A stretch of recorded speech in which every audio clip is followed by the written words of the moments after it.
those always seem so long when you get into them. I'm sorry if that went on for a long time. And I think I made a baby cry in the beginning of it. Aww. So there, obviously I didn't set up enough. I tried to set up a lot there, but I didn't set up enough. But anyway, so if you have any questions, I know you probably have questions about other things besides the book, but I'd like to, if I can, I'd like to talk about the book as much as possible. Yeah, back row. Was that ever meet Bucky Dent? No, I haven't, and I haven't heard from him, which scares me. I don't want to hear from him through a lawyer. He knows he's Bucky fucking Dent in a certain part of the world, and he knows it's not an insult. He knows it's actually a great compliment. You know, that they hate him that much because he did that heroic thing on that day. Yeah. Hey, so I was wondering, since I know baseball it doesn't have much to do with the story, would you do other books where you would have like a backdrop like basketball? Because I know you like basketball, so would you think about that? The question is, would I do backdrops of all the great American sports novels? Yeah, bowling.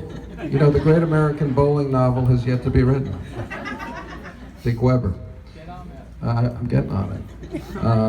It writes itself. I don't know. I mean, if I'm lucky enough to have one idea, I write that idea. This kind of came together from, as I said, a few different strands of ideas that were coming. Hey, Janie. A few different strands of ideas that were coming together, and that's how a book happens. And the fact, you know, I wrote this before 2004 when the Red Sox won the World Series, and I was watching those series happen, and I just knew they were going to screw me by winning. I just knew it, and they did. And then, you know, it became the epilogue to this. There's an epilogue, and this book takes place in '78, and there's an epilogue in 2004 when the Sox finally won it. And I thought it screwed the movie. I'm not sure, but it didn't screw the book because I kind of liked writing the epilogue. But I don't have a basketball novel in me today, anyway. Yes, yeah. No, with the red scarfie thing. How much trouble did you have selling that title? I had some trouble selling the title. It really is the only title for this story. It's a perfect title for the book, but you can't really. I couldn't have the word fucking, and we talked about different, you know, how many asterisks or ampersands or exclamate, you know. Do you get to write the C or the K or not the C and the K and all that stuff? And because you can't put it up in a bookstore, and people were concerned about the Google search. You know, they're going to try to search it, but they're going to put in the wrong asterisk or not asterisk, or you know, and so that it was really about Google. That was the question. Like people are going to, and even when it got reviewed in the New York Times, they put it as blank. They just blank Bucky blank Dent. You know, they didn't even put an F in there. You know? So I don't know if I read that review and I was interested in that book, and I tried to Google it. I wouldn't get anywhere. So I think that was the discussion. It was less about, you know, indelicate language and more about, hey, how do you Google it? But the closest I ever came was The Nine Crowns. That was another title, which was the name of the softball team. And I just thought that was kind of mystical and Game of Thronesy. So it wasn't perfect. Like this was perfect. So Google be damned, really. Yeah. At the beginning of the book, he speaks to an editor who tells him that he can write, but because he has no life experience past his parents' divorce and his Ivy League education, that he needs to come to him in a couple years. Did you receive the same advice either as an actor or a writer? It's a good question. I haven't thought of it that way, but I did kind of receive that advice from a very famous playwright who I won't mention. Not because what he said to me was horrible, but I had written a novel when I was about 23, and I sent it and my girlfriend at the time knew she was well connected in publishing in some way, and could get this novel to this playwright. And he read it, and he wrote a really reasoned and thoughtful reply. And he said, in 10 years, you should have a great first novel. You know, so I was like, okay, so what do? I just put this away for 10 years and then I take it out and I give it back. So that was, you just make me remember that. I hadn't thought of it, but not like that scene. Not as brutal as that, for sure. Yeah, and then we'll get back, yeah. So what was the process of adapting the screenplay you wrote to the novel? Yeah, I just had the screenplay here on my desk and on my computer, and I kind of just went through, I'm not trying to be funny. I just kind of went through, you know, had the dialogue. I mean, I would say all the dialogue from the screenplay is in here, but, you know, the screenplay is way shorter than this is a kind of a lengthy book. So, You unadapted it. huh? You unadapted it. I unadapted it. I reverse engineered it.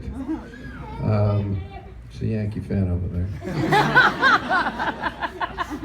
So, you know, obviously there's stuff that happens in the book that isn't in the screenplay. So I thought it'd be interesting if somebody really liked the novel and they wanted to adapt it into a screenplay, and then I could compare his screenplay or her screenplay with mine. So have at it.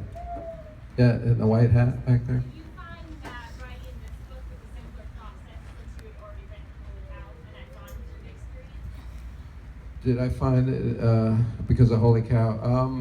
I guess I had some confidence that I could finish something like a novel. Holy Cow was kind of short though, and I knew this was going to be a proper adult novel, you know, and it was going to be my first attempt at that. So I had some trepidation about that. I wasn't sure it was going to be long enough because I only had the 100 skinny pages of a screenplay, which is all dialogue. So I wasn't sure if that would sustain what I wanted to be like 300 pages, which it is. So, you know, I didn't want to just pad it. So I was hoping that the story was rich enough that it would be. Obviously, it's not. It's okay.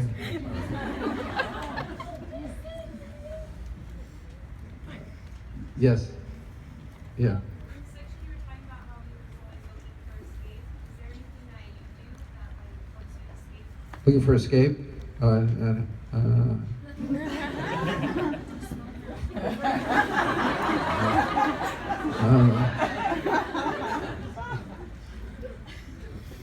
No, I live only in reality.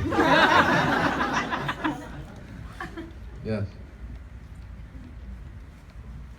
I said, no, I'm not answering that. That's okay. That was the answer. If you had your druthers and you're sitting in the casting chair, Hmm. who would play Ted? Who would play Oh, Marty? yeah. Who would play Mariana? I think there's a few people. Like I just did a talk show yesterday with Jeff Bridges, and I've often thought Jeff wasn't probably old enough when I wrote it, but Marty is actually only 60. He's sick, so he feels older, but he's only 60. I mean, I could almost play Marty at this point, but just wait.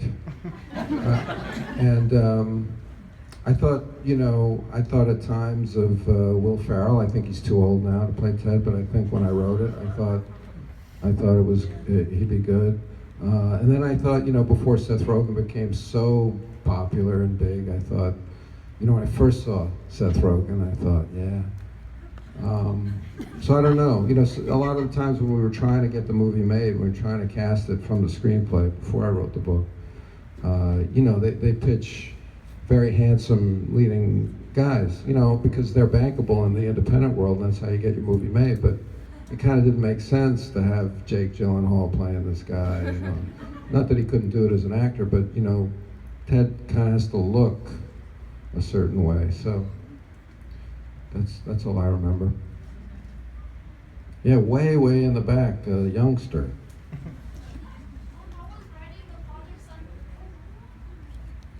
I was writing the father-son what? Was it hard writing the book? Some days it's harder than others. I tend to write fast. When I write fast, it's hard to start writing a book. Once I get going, it's easier. Hemingway had really good advice. He said, always know what you're going to start with the next morning, so you got something to do. So it's not just a blank page. So I tried to do that. I'd write, and then I'd know where I was going the next page, and I just stop there, and then I try to pick that up. So I don't know. Yes. Yeah.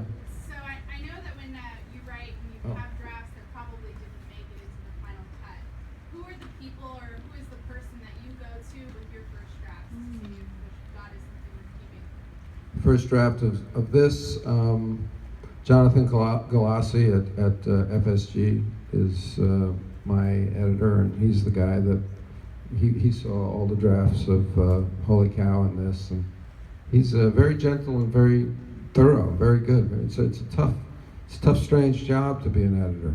You really have to. You can't squash the person. You can't squash their exuberance, and yet their exuberance has to be reined in some ways. I don't know. I think he did a great job. I really appreciate it. Yeah. There you go. After writing 2 books, do you have any advice for future writers?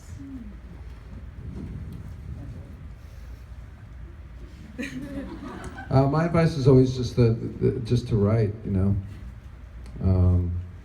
I think it took me a long time to sit down to write. I mean, I didn't publish the first novel till last year or so, and I'm old, so it takes a long time to. It took me a long time to sit down, but I think if you sit down to write, you will write something, and you can always throw it away. But if you sit and think and think and think and want it to be perfect, nothing's going to happen.